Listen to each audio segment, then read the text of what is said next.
pertanian dimanapun berada, jumpa lagi dengan kita di channel Penyuluh Pertanian Video. Nah, hari ini kita masih bersama dengan narasumber utama yang sering muncul di channel Penyuluh Pertanian Video, yaitu Kang Ujang. Nah, Kang Ujang ini merupakan penyuluh pertanian senior ya Kang ya? Udah berapa tahun jadi penyuluh? Enggak senior, masih junior. Baru. Mungkin kalau sudah lama ya dari 2007 sudah jadi penyuluh. Iya, belajar. Nah, jadi mungkin selama jadi penyuluh pertanian ini kan tentu ada pengalaman suka duka gitu. Nah, jadi mungkin untuk kita ketahui bersama, yang pertama kita yang susahnya dulu lah. Jadi apa dukanya, susahnya ketika jadi seorang penyuluh? Ini biasanya saya yang nanya, sekarang saya ditanyain. Jadi sahabat penyuluh pertanian video dimanapun berada, yang biasa di belakang layar sekarang nanyain saya, gantian. Jadi sebetulnya kalau berbicara dengan penyuluh, gimana ya? Ngomongin suka duka, ya pastinya ada sih suka, ada duka, itu biasa.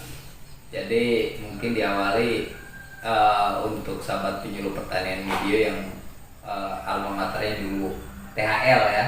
Yeah. Nah, jadi saya berawal kerja dulu dari THL TBPP ya? THL TBPP, jadi tenaga harian lepas, tenaga bantu penyuluh pertanian, itu angkatan pertama tahun 2007.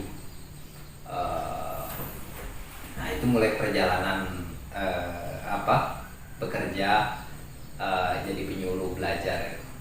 Jadi kalau ngomongin suka dan duka, kalau duka sebetulnya sih kalau yang pernah dialami dulu tuh, kalau motor mogok di perjalanan tugasnya jauh ya agak berduka lah gitu. Apalagi kebetulan dulu tugasnya lumayan jauh dari tempat tinggal kan? Dari tempat domisili. Berapa kilo kira-kira itu?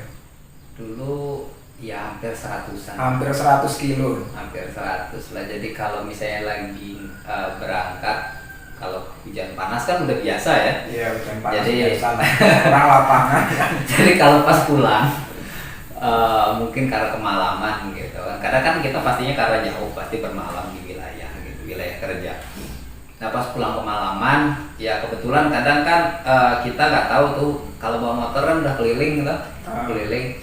Misalnya kalau keliling kita tanpa sadar tuh ibaratnya ternyata kan tempat penjualan minyak tuh agak jauh misalnya kan. Nah, kita kehabisan minyak motor pada tempat yang nggak pas gitu kan, seperti itu. Karena kan pastinya dulu ibaratnya kapasitas kendaraan tuh yang dibawa kan sejenis motor bebek gitu kan, cuma kapasitas tangki kan 4 liter ya, 4 liter. Sementara apanya itu? Ya, yang alat ukur untuk minyaknya tidak mati. Jadi nggak sadar lagi. Nah, itu ya agak sedih ya, apalagi kalau malam gitu kan.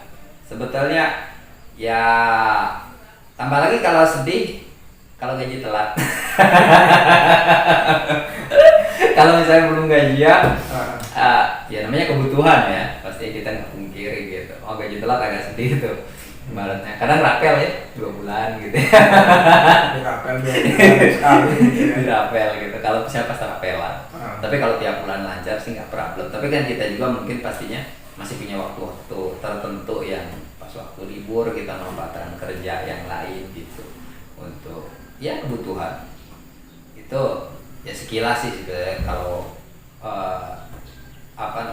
duka jadi penyuluh itu kalau awal-awal ditempatkan di tempat jauh, di tempat yang jauh sama belajar adaptasinya itu kadang memang kita butuh proses gitu ya. Iya. Adaptasi awal. Belum tentu kebiasaan adatnya yang di tempat kita sama lokasi itu kan belum tentu sama. Iya, kebiasaan kita sehari-hari, ibaratnya rutinitas kita gitu, juga kultur budaya kita ketemu dengan tempat baru gitu kan pastinya agak beda gitu. Iya. Jadi butuh penyesuaian. Sebetulnya bukan lupa juga, itu tantangan sih sebetulnya. itu sekilas lah gitu ya. Iya, alhamdulillah sih tanpa disadari ya sampai sekarang kita menggeluti profesi sebagai penyuluh berusaha untuk berbuat, ya harapan kita keberadaan kita selaku penyuluh ini dapat menimbulkan dampak positif lah ya, harapannya seperti itu untuk bidang profesi kita di bidang pertanian. Ya kalau suka banyak suka. PPL kan pemuda paling laris kalau lagi bujangan, tapi kalau sudah berkeluarga udah nggak bisa. Jadi dari dulu sampai sekarang masih tetap PPL itu pemuda paling laris. Iya, kalau masih bujangan, tapi kalau misalnya sudah bersegel ya udah nggak lagi kan gitu. Dulu kan rata-rata kita, ya dulu masih single lah kan ketika kita tugas itu. Jadi ya itu ibaratnya hiburan ya. Gitu. Sebetulnya kebahagiaan seorang penyuluh itu ketika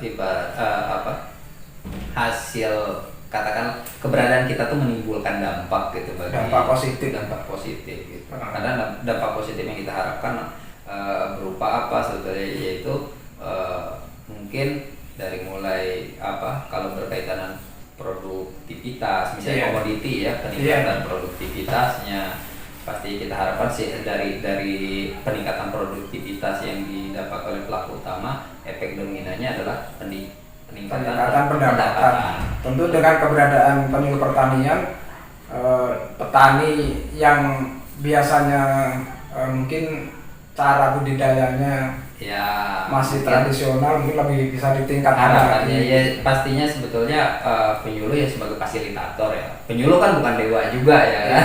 Seperti itu. Bahkan ya kita tahu bahwa tidak kita pungkiri kadang keberadaan penyuluh ini banyak juga dianggap dipandang sebelah mata ya gitu. Mungkin karena pada momen dan waktu yang tidak tepat mungkin seperti itu. Pada dasarnya kan penyuluh itu tidak bisa dipisahkan sebetulnya dengan pelaku utama ya ibaratnya. Kenapa? Karena penyuluh ini kan fasilitator, kita ditugaskan jadi fasilitator ya. Dalam komoditi apapun gitu kan. Kita misalnya dalam bidang pertanian ya, itu khususnya tanaman pangan dan hortikultura gitu.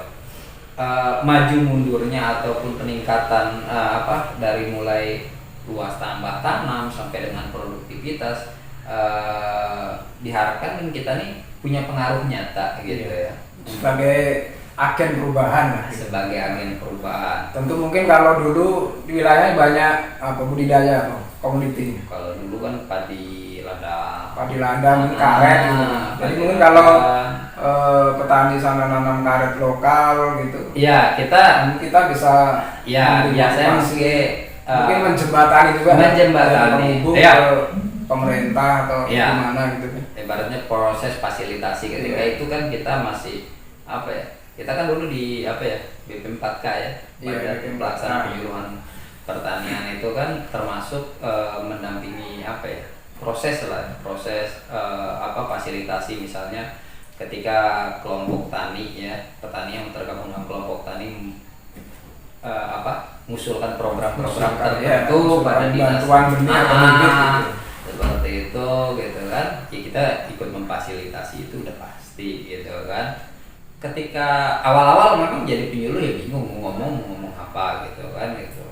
Pada dasarnya yang kita alami sih bahwa penyuluh harus up to date gitu kan. Yang pertama harus up to date, yang kedua memang harus menjalankan memang tupoksi gitu kan. Latihan dan kunjungan. Jadi mungkin kalau penyuluh pertama kali bingung jadi penyuluh, ya kita berpedoman sama kunjungan gitu. Kunjungan, pokoknya rajin kunjungan ke petani atau kelompok-kelompok, udah pasti melaksanakan tugas gitu. Nanti lama-lama ya kadang kan secara prosedur kita wajib melakukan pertemuan kelompok. Pertemuan kelompok dalam satu bulan itu 16 kali pertemuan. Nah, itu kan spesifik lokal juga gitu. Nah, paling tidak kita selaku penyuluh apapun kegiatan yang dilakukan oleh pelaku utama di wilayah kita, kita berusaha kita ada di sisi mereka gitu. Karena keberadaan penyuluh ketika kita datang kita kan kita jadi pertanyaan nih, kita mau ngapain kan gitu. Iya, betul. Nah, saya yakin rekan-rekan sahabat penyuluh pertanian Mideo yang berprofesi sebagai penyuluh pasti tahu bahwa ketika kita masuk ke wilayah baru, yang kita awali yaitu mengidentifikasi wilayah tersebut dari mulai potensinya, yaitu termasuk kultur budayanya. Kita identifikasi dulu, sehingga setelah kita mengidentifikasi, oh ternyata ini potensinya seperti ini, jadi apa yang harus kita lakukan, misalnya baik itu pola pendampingan, proses fasilitasinya seperti apa, berdasarkan dari potensi yang ada di wilayah tersebut gitu. Ya dibilang enak-enak susah gitu, dibilang susah-susah banget enggak gitu. Pastinya kan kita sebagai mitra dalam artian dengan pelaku utama kan kita mitra, bukan guru, kita sebagai fasilitator gitu, seperti itu. Jadi mungkin itu sebetulnya. Pengalaman yang unik ada nggak? Pengalaman yang unik? Mungkin kalau PPL tadi kan pemuda paling rajin, mungkin pernah dijodohkan sama anak kades atau anak ketua gapotan, anak ketua kelompok kawan gitu. Mungkin kawan yang lain ada. Kawan-kawan yang lain ada ya. Sebetulnya pengalaman unik ya yang unik tuh banyak mungkin ya, cuman kadang susah untuk diutarakan gitu. Iya, karena mungkin itu ada rahasia yang nggak bisa diumumkan, ya. Nggak bisa khusus nggak bisa diumumkan. Jadi kadang begini, unik tidak unik di lapangan ya memang variatif sih sebetulnya. Pada intinya ketika kita mencintai pekerjaan kita, kita yakin pekerjaan pasti mencintai kita, gitu aja gitu. Makanya sejauh ini kan kita sama-sama bertahan ya, ibaratnya bertahan, masih enjoy kita di lapangan gitu, dan kita selalu berusaha untuk belajar karena perkembangan teknologi ini kan pesat berkembangnya. Kadang kita kalau kita nggak update, ya kita kadang ketinggalan dengan informasi, apalagi sekarang di era 4.0 ya. Iya, kalau dulu mungkin kayak informasi yang kita dapat tuh kita harus nunggu dulu surat, atau ibaratnya nunggu waktu lah, melalui waktu. Kalau sekarang kan ada informasi, ibaratnya kalau sekarang ada sinyal itu, ada jaringan sinyal, detik itu juga kita dapat informasi tersebut, seperti itu. Jadi memang ya tantangannya untuk penyuluh, kita harus gemar mencari informasi baru gitu, dan disesuaikan dengan potensi lah di lapangan, seperti itu. Dan selalu yakin bahwa apa yang kita lakukan dengan niat yang baik, gitu aja. Ya, jadi mungkin itu tadi sekilas ya. Ini yang diceritakan Kang Ujang tadi cuma secuil pengalaman dari menjadi penyuluh mulai dari tahun 2007 sampai sekarang ini. Mungkin untuk Kang Ujang ada pesan atau ada motivasi yang mau disampaikan ke rekan-rekan penyuluh, atau mungkin ke sahabat penyuluh pertanian Mideo semuanya? Untuk sahabat penyuluh pertanian Mideo dimanapun berada, mungkin untuk pelaku utamanya petani, kelompok tani dan baik itu kelompok tani, gapoktan atau asosiasi petani, ya tetap semangat gitu pada bidangnya masing-masing. Nah, untuk sahabat penyuluh pertanian Mideo yang berprofesi sebagai penyuluh, kita tetap semangat juga dalam mendampingi, tidak patah semangat apapun kondisinya, apapun tantangannya. Yakin aja bahwa kalau diawali semuanya dengan niatan yang baik, insya Allah sih kalau hasilnya juga akan baik gitu. Yang jelas untuk semuanya tetap semangat lah gitu. Ya mungkin itu cerita tentang pengalaman-pengalaman selama menjadi penyuluh pertanian. Intinya kita harus tetap berusaha untuk mewujudkan pertanian Indonesia yang maju, mandiri, dan modern. Amin. Mungkin itu dulu. Sampai bertemu di episode selanjutnya.